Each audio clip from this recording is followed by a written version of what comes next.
Peter sier kvitsun det er. Det heser ikke drukner som ditt halda, vi tar at det er best in 3 timer dagsins. Men hetta det som tala vi Joel profete. Joel hei profetera sustu deir. Hvor skulle sustu deir bara være ein hending til babsadrumbar? Hvor skulle sustu deir bara uppfyllast i frumkirkene? Tar byrja av i frumkirkene. Og igjen, vi ikke enn i sustu døvun? Var sustu deir bara ta? Altså, det tror ikke til å vakna.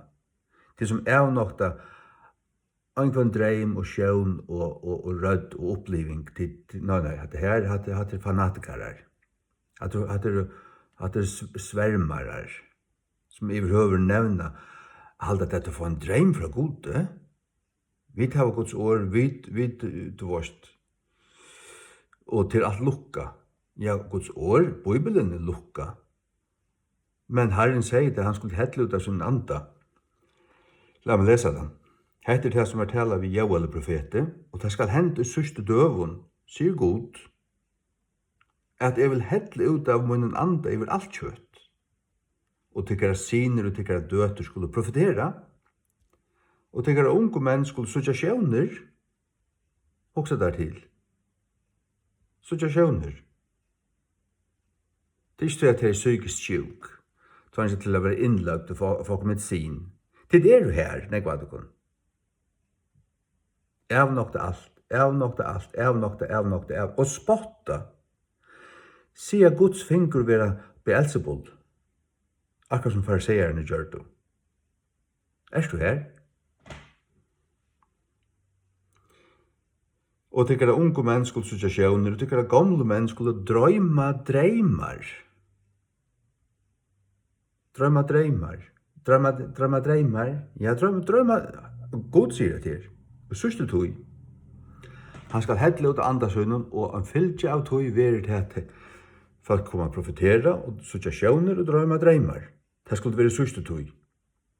Sørste tog verir til fra Kvitsun til Johannes døy av Patmos, eller kanskje til 300 og så ikke mer, kjemmer kraft. Hva så 18 av sørste tog? Ta byrja i sørste tog.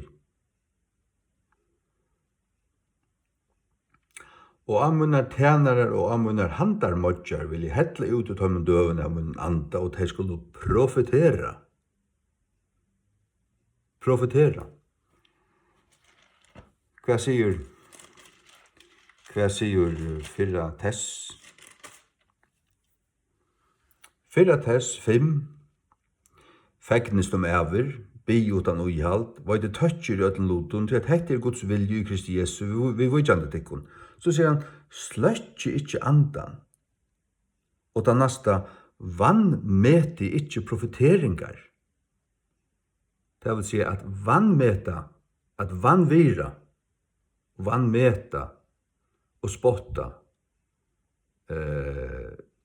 dreymar, sjøvner og bara iver ein kamp. Evan sier om 100 av folkene heva det. Evan sier. Du stappar øyrene og gruslar ut under tonnen og renner om han livet til som jeg rør nevna det. Akkurat som Torsten Støyna og Stefan. Er dette til? Så vil jeg at du skal innsøkja det og vente om og hjertekulene og komme ut som et eimjukt godsbad. Sløtje ikke andan. Andan kan sløtjast. Han kan sløtjast. Just som hendte tja jomfrikunnen, broarmorgjunnen. Det sløkna ikke dem ödlun. Men 5 hadde vært visar at gømt seg olje i konnen sønnen omframt til olje som naturlig i lampene. Og en lampa brenner ikke utan hun over olje i her. Vøykeren finner ui og suger opp olje oppa og brenner. Men det slakner ikke dem ødlun. Men det viser finner det brenne atter og fører så inn. Vær to en vis broarmodj. Her stender altså sløtje ikke andan. Vannmeti ikke profeteringar. Vanmitt ikke profeteringar. Men så sier han løsning, røyne i alle luter. Halde fast vid det som er godt. Du skulle røyne alle luter via det. Og halde fast vid det som er godt. Og halde tikkum fra allar utkjønt av ytlun. 4:14-32.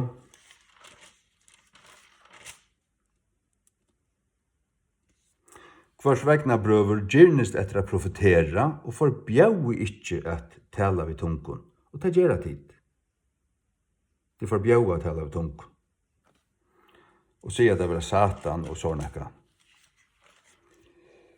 Jeg er ikke tål av tid. Ta den.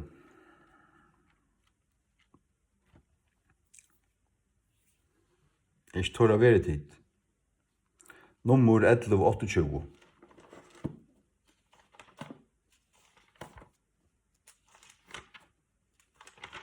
Nummer 11:28.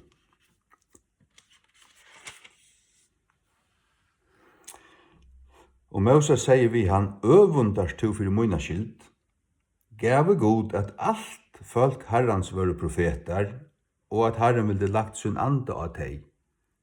Ja, da sier Moses her. Anden kom ta av skeiti her til å profetera av. Men Moses sier at gave god at han leier sin ande av alt sitt folk. Og det er det som Herren sier til Joel, at utsurste døven for han å gjøre det. Det vil si at det begynner jeg her av Kvidsund, og så er det ikke frem etter. Og det er stadigvæk så, til enn så at han som vil, han kan komme. Han kan komme og drekka for i åndsju. Isaiah 5:3. Hei, hvert han ut hister, komme til vøtnene, og han som ongan pening hever, komme, kjeipe og ete. Ja, komme, kjeipe vin og mjölk, utan pening og utan prus. Hvor brukar ditt pening for det som ikke er brei, og tykker strev for det som ikke mettar, loje dåligan i ame, og ete det som er godt, og lette tykker sal frakta seg i fite. Vende tykker øyre og komme til moin, høyre, og tykker sal skal liva, og jeg vil gjøre avutverande sottmala vittekun, enn ta hinnar vissu miskunner Davids. Er du tistur og svenkur, så kom til Herren. Fær til Herren. Og han gjev der, du kan drekka av lussens vattne, og han gjev der vin og mjölk. Vin er høyla anden. Mjölk er Guds år. Og utan prus. Og han bjør der brei, det er også Guds år, mettan av Guds året. Så sier han, loje dåligan i ame. Det er at djeva Guds året gætur, tryggva du, og fylgja du, og akta du. Og liva etter tog, etter satt. Det er satt. Vi gjør en orden av være en gjerar i årsens. Ikke bare en høyrare, høyre, og snakka, og lære. Og være så hampelig og alt det her, men avnokta.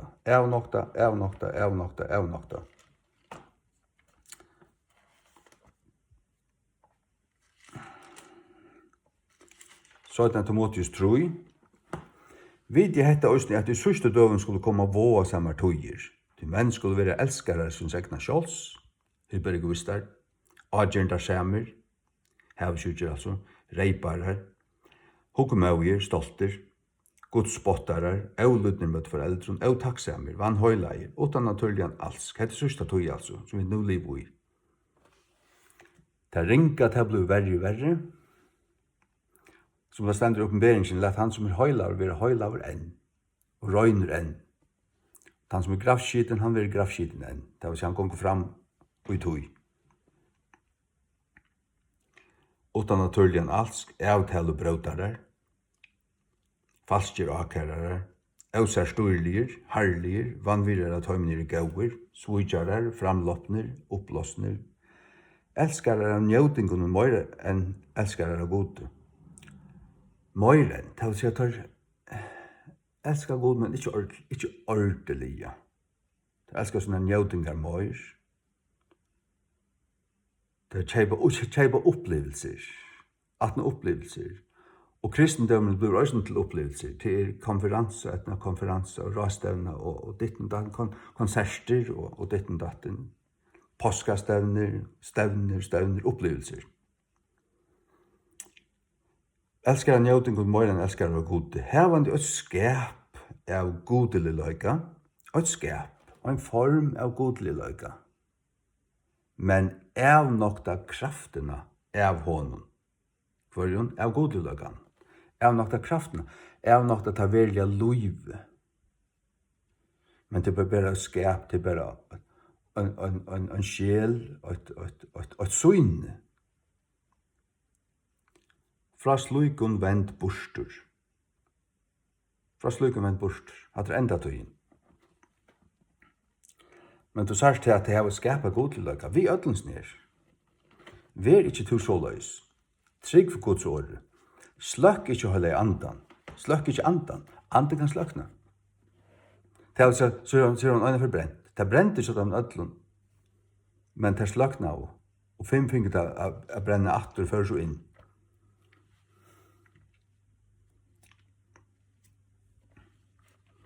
Efesus.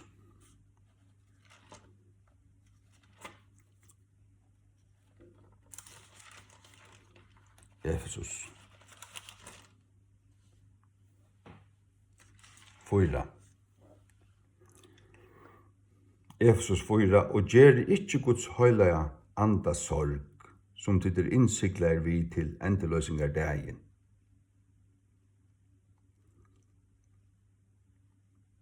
Lett i allan borskløyga og vrøye og fyrstne og avlata skap og øndatalo vera kort bort fra tikkun saman vi allan illvilja.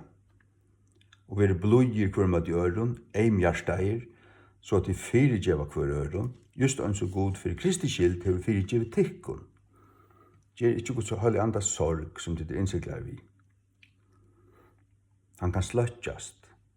Det stendur i Nýja testamentet. Det er avnokta dit. Han kan ikke sløtjast. Det er innsiklaver. Ja, du erst innsiklaver, så er det innsiklaver til endeløsingar dagen, og ta skal innsikler løysast. Men det blir til å løysa det åren. Det blir til å rista bonden av der og si at du kjørt en kristen var. Du skal det sjumma til. Vil ikke fylke noe mer. Og så avnokta du alt. Det blir til, man har sett det. Det er det som vi ikke må gjøre.